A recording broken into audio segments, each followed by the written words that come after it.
أعوذ بالله من الشيطان الرجيم. بسم الله الرحمن الرحيم.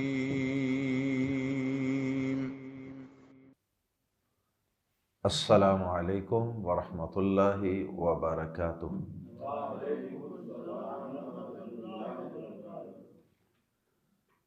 سورۃ الکہف آیت نمبر 60 سے 65۔ ان الحمد للہ والصلاة والسلام علی رسول اللہ اما بعد۔ اعوذ باللہ السمیع العلیم من الشیطان الرجیم من ہمزہ ونفخہ ونفثہ۔ وَإِذْ قَالَ مُوسَىٰ لِفَتَاهُ لَا أَبْرَحُ حَتَّىٰ أَبْلُغَ مَجْمَعَ الْبَحْرَيْنِ أَوْ أَمْضِيَ حُقُبًا فَلَمَّا بَلَغَا مَجْمَعَ بَيْنِهِمَا نَسِيَا حُوتَهُمَا فَاتَّخَذَ سَبِيلَهُ فِي الْبَحْرِ سَرَبًا فَلَمَّا جَاوَزَا قَالَ لِفَتَاهُ آتِنَا غَدَاءَنَا لَقَدْ لَقِينَا مِنْ سَفَرِنَا هَٰذَا نَصَبًا قال أرأيت إذ أوينا إلى الصخرة فإني نسيت الحوت وما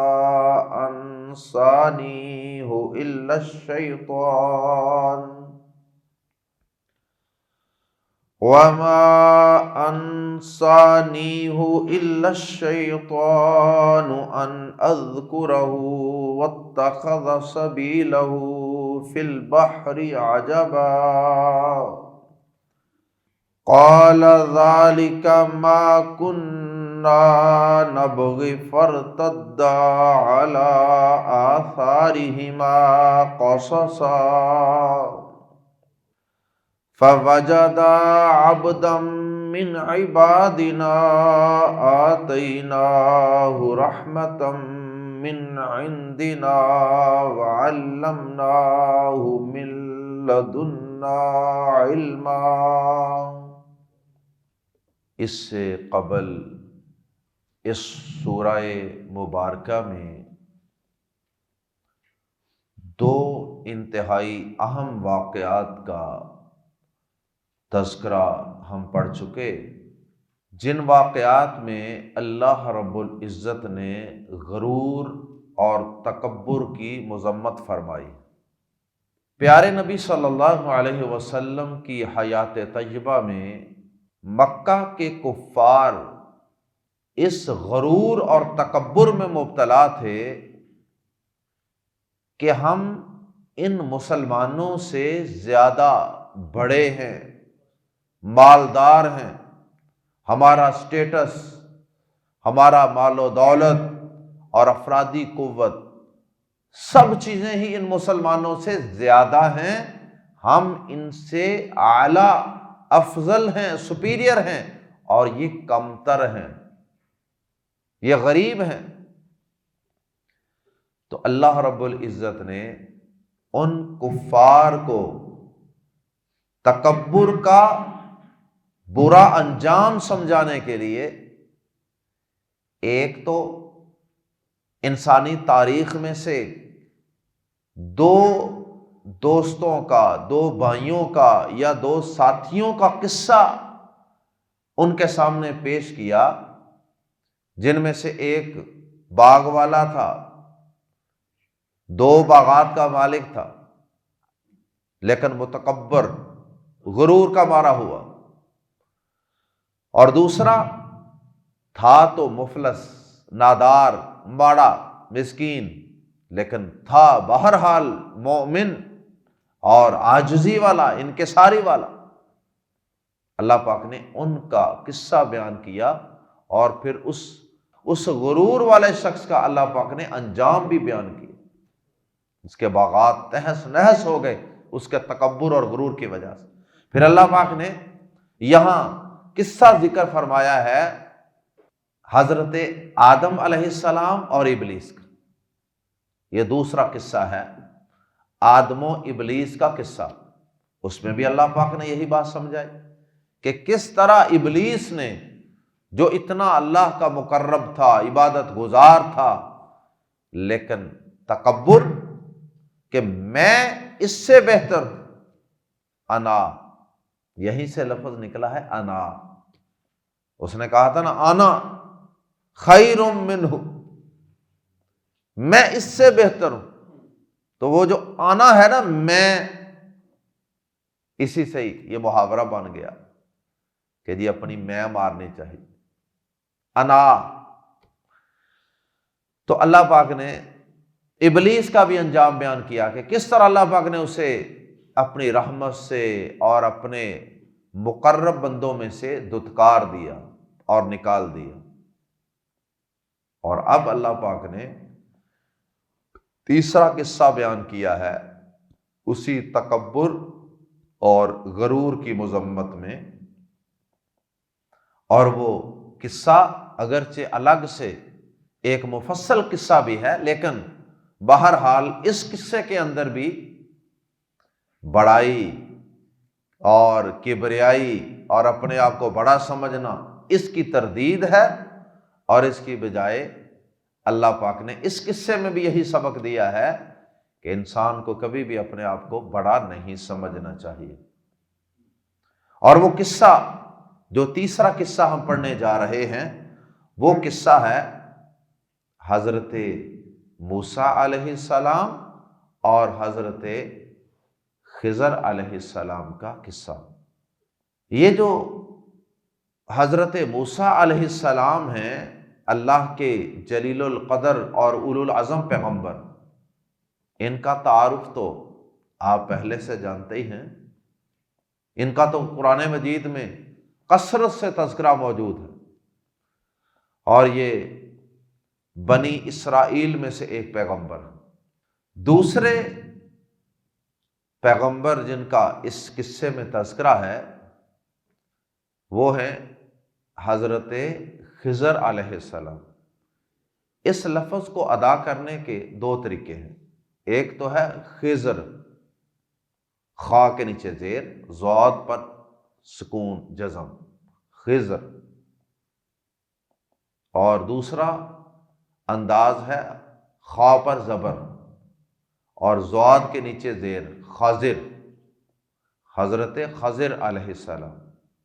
تو ہمارے ہاں عموماً خضر چلتا ہے، تو بہرحال اردو کے انداز میں ہم اتنا زیادہ زبر زیر کا اور اعراب کا بہت زیادہ خیال ہم نہیں رکھتے۔ صحیح بخاری کی حدیث کے مطابق ان کو خضر اس لیے کہا جاتا ہے کہ خضر یا خضر جو ہے نا، یہ سبز رنگ کو کہتے ہیں۔ پیارے نبی صلی اللہ علیہ وسلم کا فرمان ہے صحیح بخاری میں، آپ فرماتے ہیں کہ یہ کسی سفید چٹیل زمین پہ بیٹھے تھے جہاں کچھ نہیں اگتا تھا، بنجر ٹائپ ہوگی، تو ان کے بیٹھنے کی برکت سے جب یہ بیٹھ کے وہاں سے اٹھ گئے، جب یہ وہاں بیٹھ کر اٹھ گئے تو اللہ پاک نے اس زمین کو، اس بنجر زمین کو سرسبز و شاداب بنا دیا۔ اس لیے ان کا یہ نام مشہور ہوا خضر۔ تو یہ حضرت خضر علیہ السلام یہ کون تھے؟ ان کے متعلق بہت زیادہ معلومات قرآن مجید میں اور احادیث میں موجود نہیں ہیں، لیکن ان کو پیغمبر کہنے میں اہل علم کے ہاں اختلاف ہے، لیکن اہل علم کی ایک کثیر تعداد ان کو اللہ کا پیغمبر ہی تسلیم کرتی ہے، کیونکہ اسی قصے کے اندر کئی ایسے اشارے موجود ہیں کہ جن سے یہ پتہ چلتا ہے کہ وہ واقعی اللہ کے پیغمبر ہی تھے۔ جس طرح کہ آج پڑھی جانے والی آیات میں بھی ہم یہ الفاظ پڑھیں گے. آخری آیت میں فَوَجَدَا عَبْدًا مِّنْ عِبَادِنَا آتَيْنَاهُ رَحْمَةً مِّنْ عِنْدِنَا، یہ جو الفاظ ہیں نا کہ ہم نے اسے اپنی جناب سے ایک خاص رحمت عطا فرمائی، تو یہ الفاظ قرآن مجید میں پیغمبروں کے لیے استعمال ہوتے ہیں. اور بھی کئی پیغمبروں کے لیے اللہ پاک نے اس طرح کے الفاظ قرآن مجید میں نبوت کے لیے استعمال کیا. رحمتاً سے یہاں مراد نبوت و رسالت. اور بھی اس میں کئی دلائل ہیں کہ حضرت خضر علیہ السلام نے حضرت موسیٰ علیہ السلام کے ساتھ جب سفر کیا تو بعد میں انہیں کہا کہ یہ جو کچھ میں نے کیا ہے یہ میں نے اپنی مرضی سے نہیں کیا، بلکہ یہ میں نے اپنے رب کے حکم سے کیا ہے. تو ولی اگر مانا جائے ان کو کہ یہ پیغمبر نہیں بلکہ ولی تھے، تو ولی جتنا مرضی بھی بڑا ہو، جتنا مرضی بھی اللہ کا مقرب ہو، کم از کم وہ کسی اپنے خواب کو یا اپنے کسی اشارے کو اتنے یقین کے ساتھ اللہ کا حکم نہیں کہہ سکتا، اور اللہ کا حکم کہہ کہ ایسے ہی کسی بچے کو ناحق قتل تو نہیں کر سکتا، یہ اختیار تو اس کے پاس نہیں ہوتا. تو بہرحال یہ بھی اپنے دور کے نبی اور پیغمبر تھے، اسی بات کو زیادہ اہل علم نے تسلیم کیا. اب صحیح بخاری کے اندر اس قصے کی تفصیلات بھی موجود ہیں، اور اس قصے میں سے ابتدا سے تھوڑی سی بات میں آپ کے سامنے عرض کرتا ہوں، جس میں اس قصے کی تمہید کے طور پہ اس قصے اور واقعے کے وقوع ہونے کا سبب بیان کیا گیا. اور وہ سبب یہ ہے کہ حضرت موسیٰ علیہ السلام نے ایک دفعہ اپنی قوم کے سامنے کھڑے ہو کر خطاب کیا، کوئی خطبہ دیا، کوئی لیکچر دیا، کوئی درس دیا. تو لوگوں میں سے کسی نے سوال کیا کہ اے موسیٰ علیہ السلام، آپ اللہ کے اتنے بڑے بندے ہیں، پیغمبر ہیں، رسول ہیں، عالم ہیں، اچھا یہ بتائیے کہ آپ سے بڑا بھی کوئی عالم ہے؟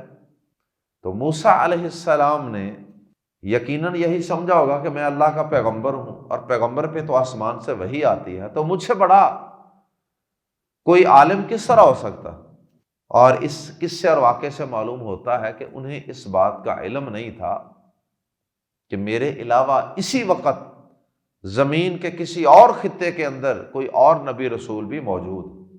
سوشل میڈیا کا دور تو نہیں تھا نا کہ پوری دنیا کی خبریں ایک جگہ پہنچ جائیں.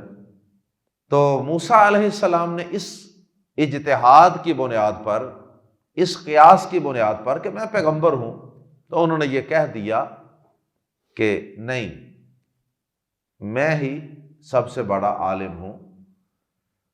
تو اللہ پاک کو یہ بات پسند نہ آئی. پیغمبر بھی اگر یہ کہے کہ مجھ سے بڑا کوئی عالم نہیں، تو یہ بات اللہ پاک پسند نہیں فرماتا، کیونکہ اس میں عاجزی کا اظہار نہیں ہے.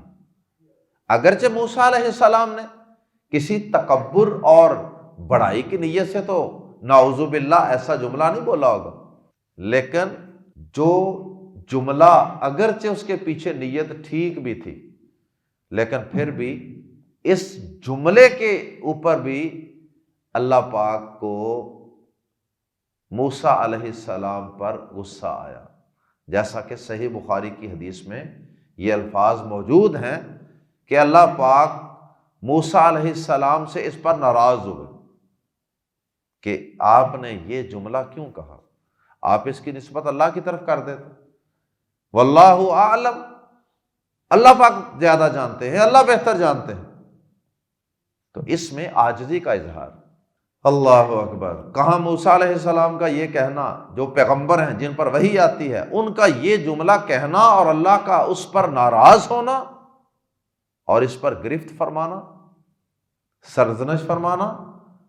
اور کہاں وہ تھوڑا سا محدود سا علم رکھنے والے امتی جو اپنے آپ کو بہت بڑے عالم سمجھتے ہیں، کہاں ان کا یہ کہنا کہ مجھ سے بڑا کوئی علم نہیں، میں تو ہر ایک کی منجی ٹھوک دیتا ہوں، میں تو یہ کر دیتا ہوں، وہ کر دیتا ہوں۔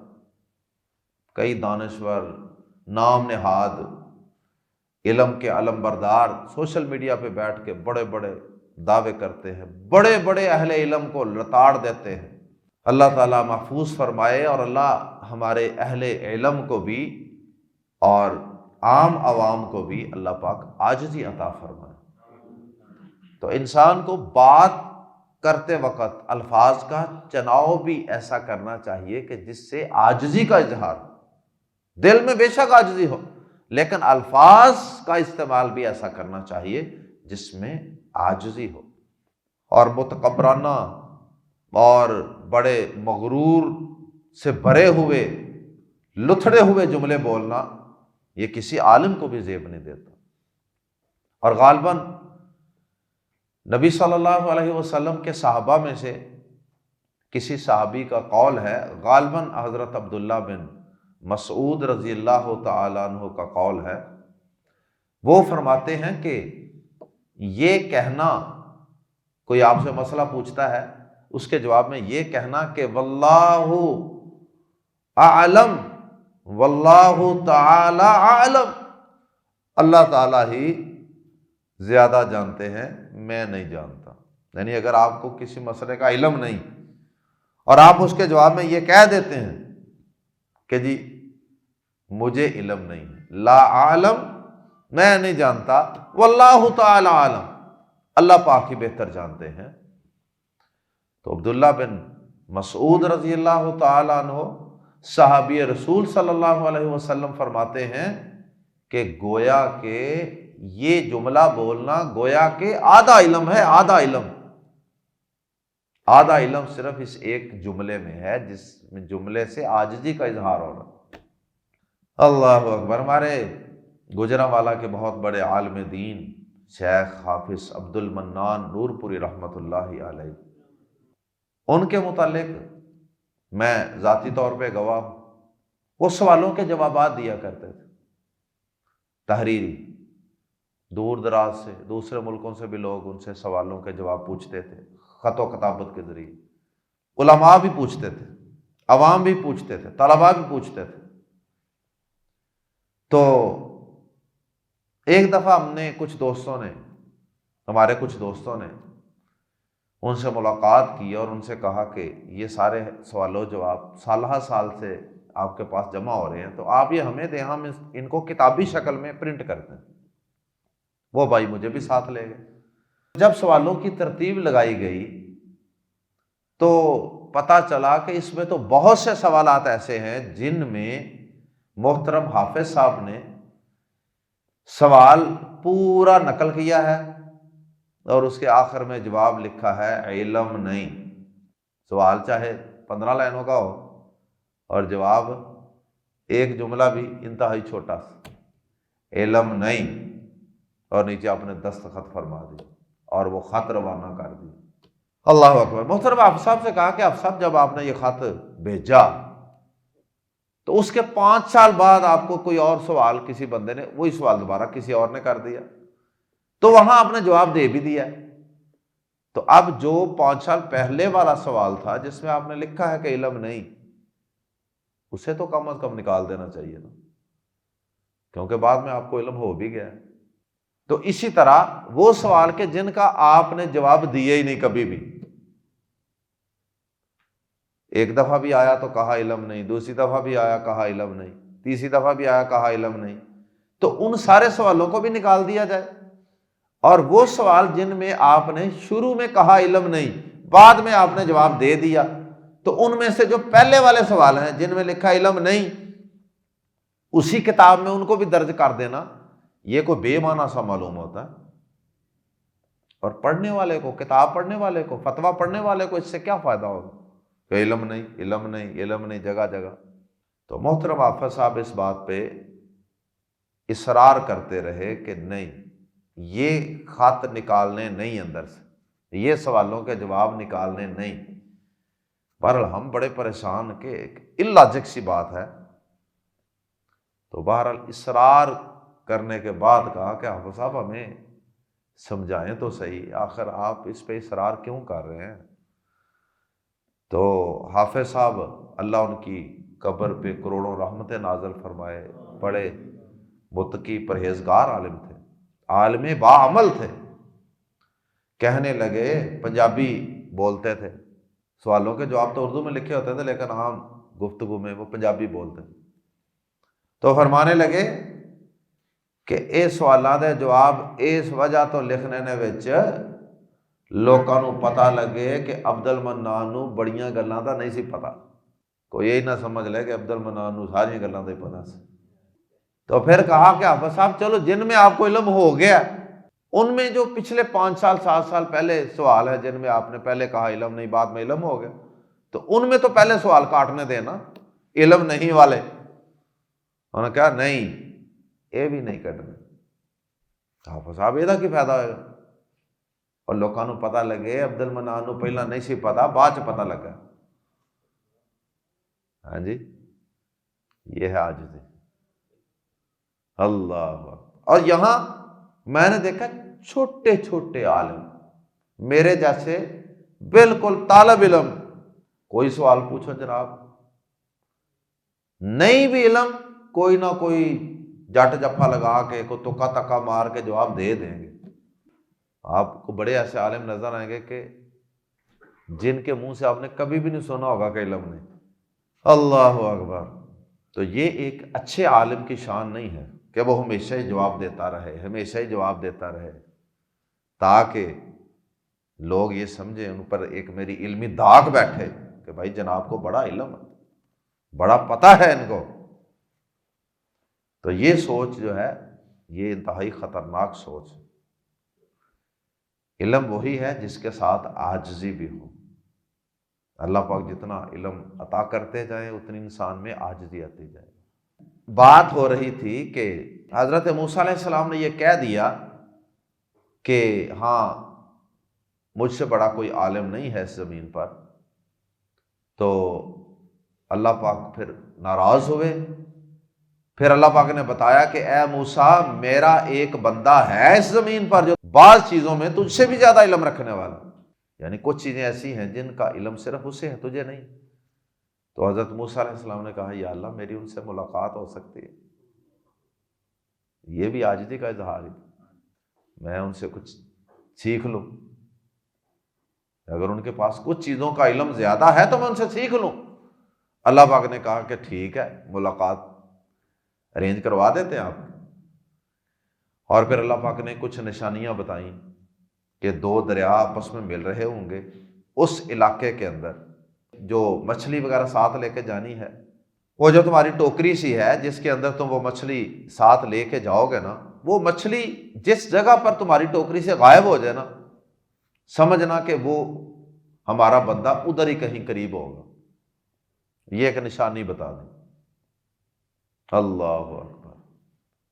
تو یہاں سے بھی پتہ چل رہا ہے کہ موسیٰ علیہ السلام کو ساری چیزوں کا علم نہیں تھا، ورنہ موسیٰ علیہ السلام کو نشانیاں بتانے کی ضرورت تو نہیں تھی کہ اس طرح کی جگہ ہوگی، اس طرح کا بندہ ہوگا، اور مچھلی جب نکلے گی یہ نشانی ہوگی، اور پھر موسیٰ علیہ السلام کا غلطی سے آگے گزر جانا، اور پھر واپس اپنے قدموں کے نشانوں کے اوپر قدم رکھ کے واپس آنا کہ کہیں کسی اور جگہ نہ چلے جائیں۔ یہ ساری چیزیں بھی بتاتی ہیں کہ اللہ پاک نے اپنے ولیوں کو بھی، پیغمبروں کو بھی محدود علم دیا، سارا علم صرف اللہ کی ذات کے پاس۔ اللہ اکبر۔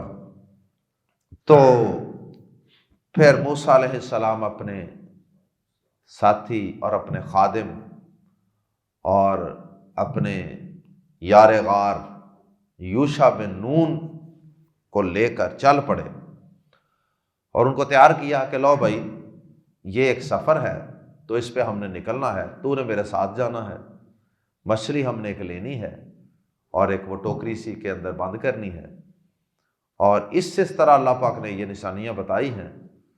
تو یہ سفر جو ہے نا، تھکنا نہیں ہے، اس سے مسلسل ہم نے چلتے ہی رہنا ہے جب تک ہمیں وہ اللہ کا بندہ مل نہیں جاتا نا، ہم نے مسلسل چلتے رہنا۔ انہوں نے کہا ٹھیک ہے، اور سفر شروع ہو گیا۔ وَإِذْ قَالَ، اور جب کہا موسیٰ علیہ السلام نے، لِفَتَاهُ، اپنے جوان سے، فتن جوان کو کہتے ہیں، ساتھی کو کہتے ہیں، لفتا لی سے فتا جوان ہو اپنے، وَإِذْ قَالَ مُوسَىٰ اور جب کہا موسیٰ نے علیہ السلام، لی کو یا سے فتا جوان ہو اپنا، تو خادم جو ساتھ ہوتا ہے وہ جوان ہی ہو تو پھر ہی صحیح خدمت کرتا ہے نا، اس لیے اس خادم پر فتن کا لفظ ہی بول دیا گیا۔ وَإِذْ قَالَ مُوسَىٰ لِفَتَاهُ اور جب موسیٰ علیہ السلام نے اپنے جوان سے کہا، لا ابرح نہیں میں ہٹوں گا، برح یبرح کا معنی ہوتا ہے ہٹ جانا، جس طرح زال یزال ہٹ جانا، لیکن ان دونوں الفاظ کے ساتھ اکثر لا استعمال ہوتا ہے، لا یا ما، تو یہ اکیلے کم ہی استعمال ہوتے ہیں۔ تو ابرح کا معنی میں ہٹ جاؤں گا، اور لا ابرح میں ہرگز نہیں ہٹوں گا، اور سیدھا ترجمہ یہ بھی کر سکتے ہیں کہ میں چلتا ہی رہوں گا۔ لا ابرح میں نہیں ہٹوں گا، میں نہیں رکوں گا، حتیٰ یہاں تک کہ ابلغا میں پہنچ جاؤں مجمع جمع ہونے کی جگہ، البحرین دو دریاؤں کے، مجمع البحرین دو دریاؤں کے ملنے کے مقام پر، سنگم اسے کہتے ہیں، او یا امزیا یا مزا یمزی کا ہونا ہوتا ہے چلنا، او امزیا یا میں چلتا رہوں گا، حقبا حقبہ کی جمع حقبہ، حقبہ کہتے ہیں لمبی مدت کو، اور اس کی بھی جمع ہے حقوبہ مدتوں، مدت نہیں بلکہ مدتوں، یعنی موسیٰ علیہ السلام کے عزم اور ارادے کا پتہ چل رہا ہے جو انہوں نے حضرت خضر علیہ السلام سے علم حاصل کرنے کے لیے کیا تھا، کتنے پرعزم تھے، یعنی مدتوں بھی چلنا پڑے گا تو میں چلتا رہوں، میں ہٹنے والا نہیں، میں رکنے والا نہیں، میں تھکنے والا نہیں، پہنچ کے چھوڑنا ہے، علم سیکھ کے چھوڑنا ہے۔ حضرت خضر علیہ السلام فلما تو جب بالغا وہ دونوں پہنچے، بالغا کے آگے جو الف ہے نا یہ تثنیہ کے لیے دو کا معنی دے رہا ہے، بالغا وہ ایک پہنچا اور بالغا وہ دونوں پہنچے، مجمع جمع ہونے کی جگہ یا ملنے کے مقام پر، بینہما ان کے آپس میں، کن کے آپس میں؟ ان دو دریاؤں کے۔ تو جب وہ ان دو دریاؤں کے آپس میں ملنے کے مقام پر پہنچے، ناسیا یہاں بھی آگے الف ہے، وہ دونوں بھول گئے۔ بنیادی طور پہ بھولے تو صرف یوشع بن نون تھے جو موسیٰ علیہ السلام کے ساتھی تھے۔ اللہ اکبر، ان کی حیثیت وہی ہے جو ہمارے نبی پاک صلی اللہ علیہ وسلم کے لیے حضرت ابوبکر صدیق رضی اللہ تعالیٰ عنہ کی تھی نا، وہ یار غار تھے، اور پھر وہ آپ کے بعد خلیفہ بھی بنے تھے۔ تو اسی طرح حضرت موسیٰ علیہ السلام کی وفات کے بعد یوشع بن نون ہی ان کے جانشین اور نائب بنے تھے، اور پھر انہوں نے ہی پھر سرزمین فلسطین کو فتح کیا تھا، ملک شام کو۔ تو بھولے تو بنیادی طور پہ یوشع بن نون تھے، لیکن چونکہ دونوں اکٹھے ہی تھے تو اللہ پاک نے دونوں کے لیے ہی ناسیا کا لفظ بول دیا، ناسیا تو وہ دونوں بھول گئے، ہوتا، ہوت مچھلی کو کہتے ہیں، مچھلی کے لیے عربی زبان میں بہت سے الفاظ، ہوتا مچھلی، ہما اپنی، تو وہ اپنی مچھلی بھول گئے، یعنی اس کو دیکھنا، وہ اس ٹوکری میں سے، باسکٹ میں سے دیکھنا بھول گئے، کیونکہ وہ نشانی تھی نا، اس کو تو دیکھنا تھا وقتاً فوقتاً، تو اس کے مطابق فیصلہ کرنا تھا اور ڈھونڈنا تھا حضرت خضر علیہ السلام۔ فاتخذا تو اس نے بنا لیا، سبیلہ اپنا راستہ، فی البحر سمندر میں یا دریا میں، سرابا سرنگ کی شکل میں، سارابن سرنگ کی صورت، یعنی وہ مچھلی اصل میں ایک جگہ پر جب وہ دونوں رکے، جیسا کہ آگے آ رہا ہے، حضرت موسیٰ علیہ السلام اور حضرت یوشع بن نون ایک چٹان کے قریب رستے میں آرام کرنے کے لیے رکے، وہاں انہوں نے آرام کیا۔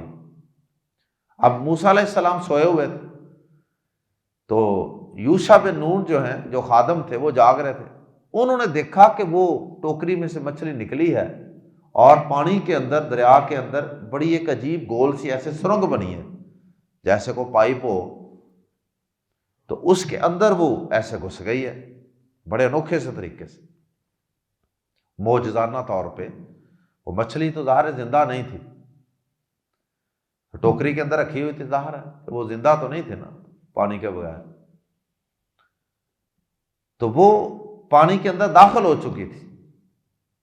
اللہ پاک نے موسیٰ علیہ السلام کے لیے ایک دفعہ پہلے بھی پانی کے درمیان راستہ بنایا تھا نا، پانی دونوں سائڈوں پہ پہاڑوں کی طرح اونچا ہو گیا تھا، اور یہ دوسری دفعہ اللہ پاک نے موسیٰ علیہ السلام کے لیے وہ مچھلی کا معجزہ مقرر کیا، اور مچھلی نے سرنگ نما راستہ پانی کے اندر بنا لی۔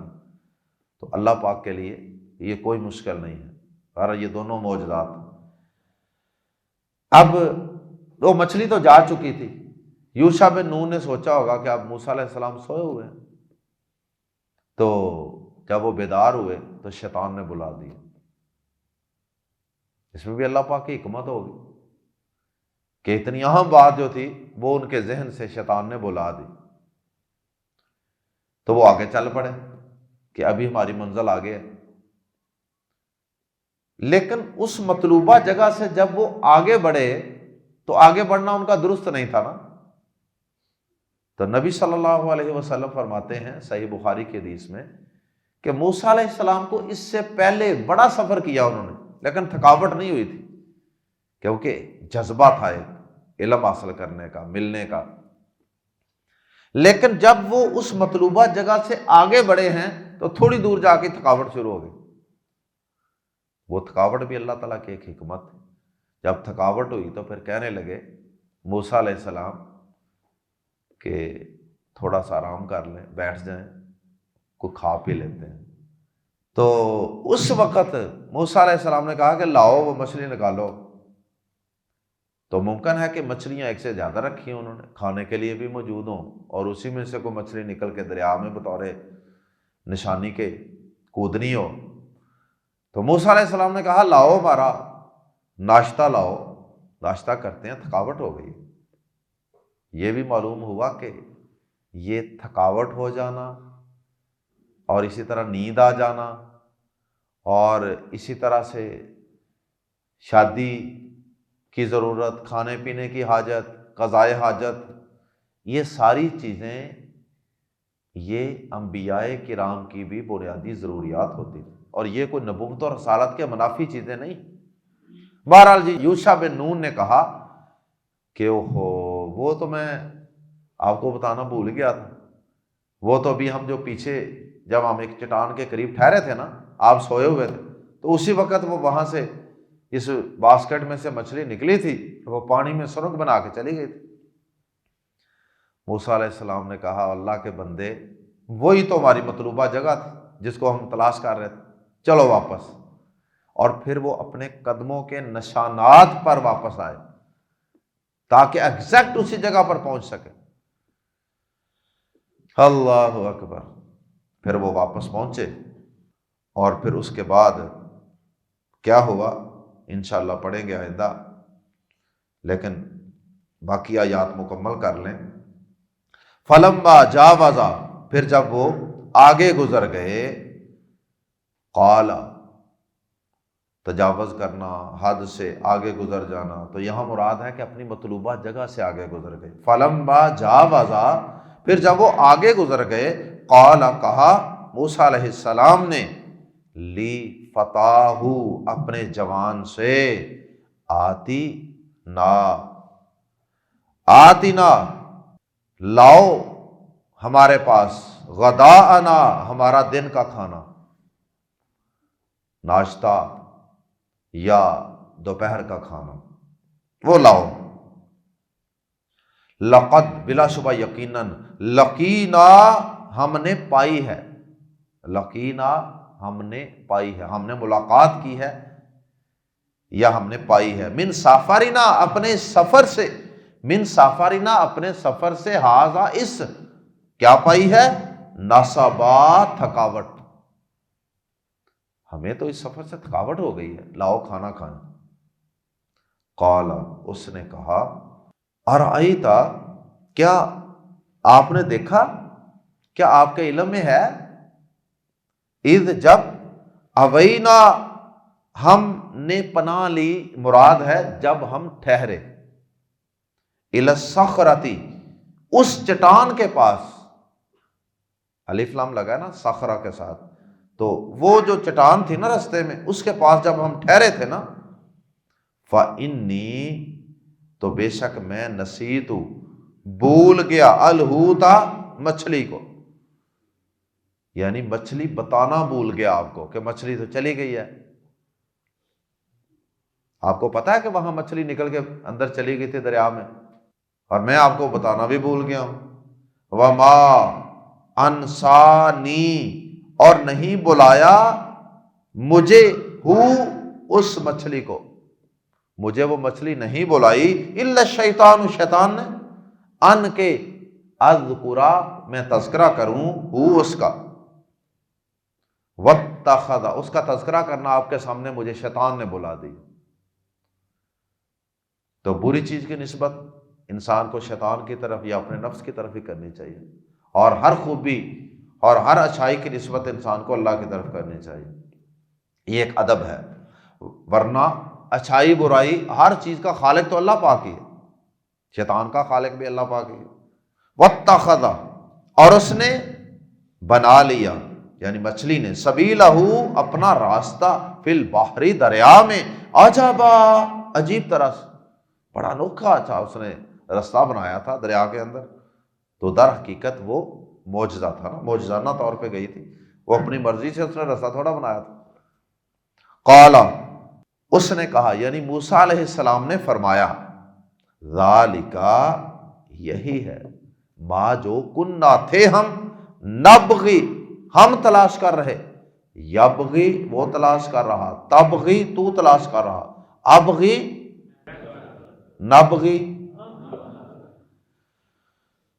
اللہ اکبر، ذالک ما کننا نبغی یہی تھا جو تھے ہم تلاش کر رہے، یہی جگہ تھی۔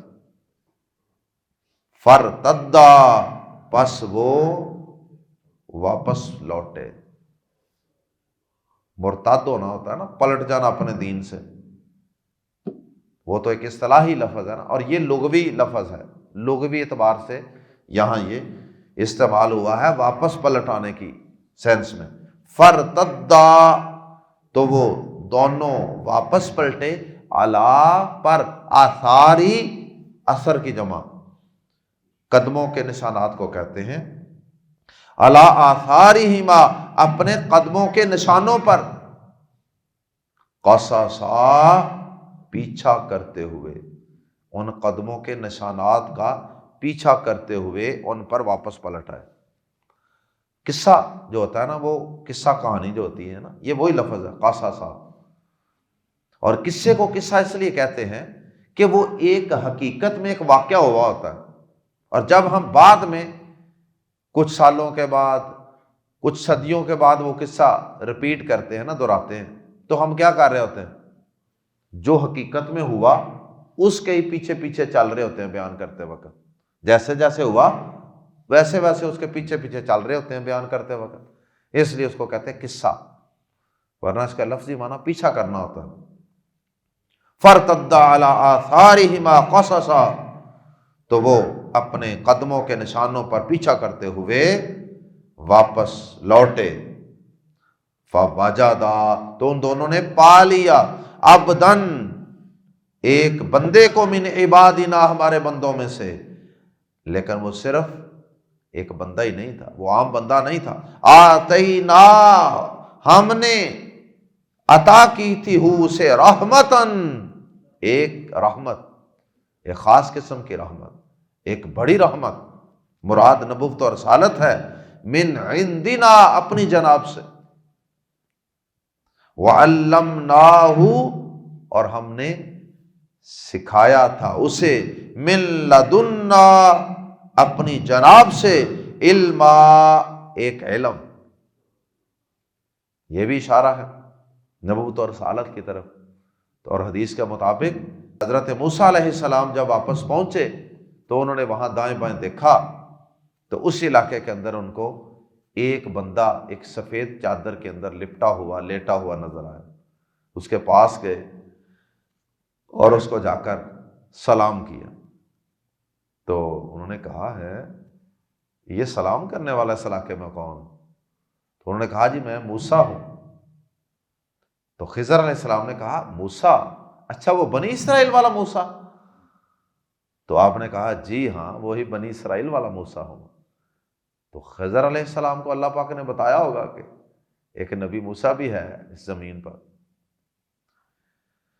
اللہ اکبر. اور اس کے بعد پھر موسیٰ علیہ السلام کی اور حضرت خضر علیہ السلام کی مزید کیا گفت و شنید ہوئی اس کا تذکرہ انشاءاللہ پڑھیں گے آئندہ آیات میں. سبحانک اللہم و بحمدک اشہد ان لا الہ الا انت استغفرک و اتوب الیک.